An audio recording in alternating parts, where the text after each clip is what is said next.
একই সঙ্গে আপনাদের জানিয়ে রাখি 2021-এ ভোট পরবর্তী হিংসা এবং তোলাবাজির অভিযোগে দুই তৃণমূল নেতাকে গ্রেপ্তার করেছে পুলিশ। দুর্গাপুরের দুই তৃণমূল নেতা যাদেরকে গ্রেপ্তার করেছে পুলিশ, দুর্গাপুরের লাউদোহা ফরিদপুর ব্লকের তৃণমূল সভাপতি শতদীপ ঘটক গ্রেপ্তার। আদালতে তোলার সময় শতদীপ ঘটককে লক্ষ্য করে চোর চোর স্লোগান। ধৃত দুর্গাপুর 1 নম্বর ব্লকের তৃণমূল সভাপতি সৌগত বন্দ্যোপাধ্যায়। আর এরই সঙ্গে দাসপুরে দুর্নীতি এবং তোলাবাজির অভিযোগে তৃণমূল বিধায়কের ছেলে, প্রাক্তন তৃণমূল বিধায়কের ছেলে, তাকে গ্রেপ্তার করেছে পুলিশ। ধৃত দাসপুর 1 নম্বর পঞ্চায়েত সমিতির কর্মাধ্যক্ষ কুমারেশ ভূঁইয়া। কুমারেশ ভূঁইয়া প্রাক্তন বিধায়ক মমতা ভূঁইয়ার ছেলে। গ্রেপ্তারের পর তাকে লক্ষ্য করে চোর স্লোগান দেন স্থানীয়রা। তৃণমূল জমানায় কুমারেশ ভূঁইয়ার জন্য স্থানীয় নারাজল কলেজের একটি ঘর বরাদ্দ করা হয়। সেখানে বসেই তিনি বিভিন্ন দুর্নীতিমূলক কাজ করতেন বলে দাবি বিজেপি।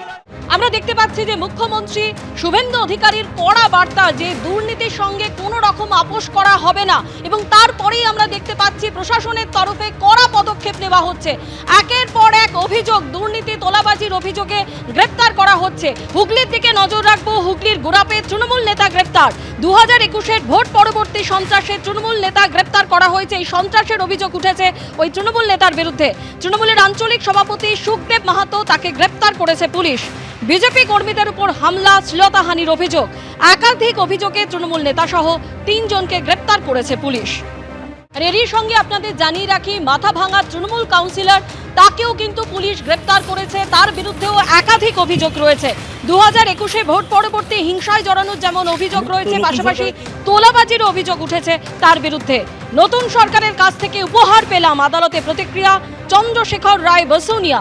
মাথাভাঙা তৃণমূল কাউন্সিলর, যাকে তোলাবাজি এবং ভোট পরবর্তী হিংসায় জড়ানোর অভিযোগে পুলিশ গ্রেপ্তার করেছে। দুর্নীতি তোলাবাজি নিয়ে মুখ্যমন্ত্রী শুভেন্দু অধিকারীর কড়া বার্তার পরেই আমরা দেখতে পাচ্ছি বিভিন্ন জায়গায় প্রশাসনের তরফে পদক্ষেপ শুরু হয়ে গেছে। ইতিমধ্যেই আপনাদের জানিয়ে রাখি, বর্ধমান পুরসভার তৃণমূল কাউন্সিলর, যার বিরুদ্ধে দুর্নীতি এবং হুমকি দেওয়ার অভিযোগ ছিল, তাকে গ্রেপ্তার করেছে পুলিশ। আমি যদি দোষী হতাম তাহলে নিশ্চয়ই আমি বড়বাবু ডাকছে বলে আমি চলে আসতাম। আমি চাই আপনারা যান। কি করে হয়তো কোনো কাজ করে কি না করে সেটা জানি না, এবং আমার সাথে ওদের কোনো সম্পর্ক নাই, এবং ওদের জমি যেগুলো পড়ে রয়েছে ওইখানেই পড়ে সবাই জানে। আমার পাড়ায় যে আপনারা তদন্ত করুন।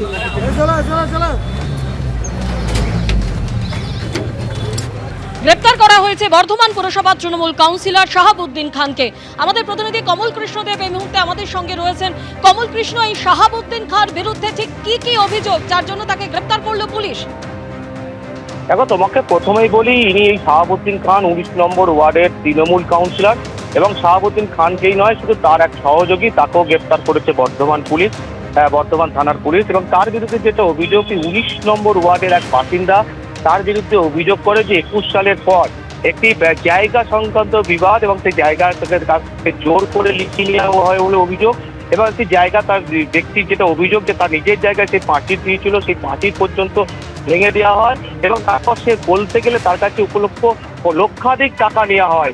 এবং গত 17ই মে সে যখন রাস্তা দিয়ে যাচ্ছিল, তাকে আটকায় শাহাবুদ্দিন খান এবং তার সহযোগীরা, এবং তাকে হুমকি দেওয়া হয়, তাকে মারধর করা, এবং তাকে যে টাকা দাবি করা, এমনই অভিযোগ বর্ধমান থানা হওয়ার পরই তাকে গ্রেপ্তার করেছে, এবং আজকে বর্ধমান আদালতে পেশ করা হয়েছে, যদিও শাহাবুদ্দিন খান সমস্ত অভিযোগ অস্বীকার করেছেন।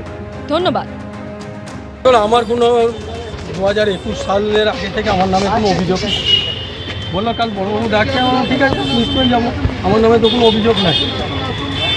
এখন পলিটিক্যাল চরিতার্থ করার জন্য এরকম ধরনের ঘটনা ঘটতেই পারে। আমি বলেছি প্রশাসনকে যে আপনারা তদন্ত করুন, যদি আমি দোষী মনে হয় তাহলে আমার যা শাস্তি আছে সেটা হবে, আর যারা মিথ্যা করে অভিযোগ করেছে প্রশাসনকে বলছি আপনারা তদন্ত করুন। এবিপি আনন্দ, এগিয়ে থাকে, এগিয়ে রাখে।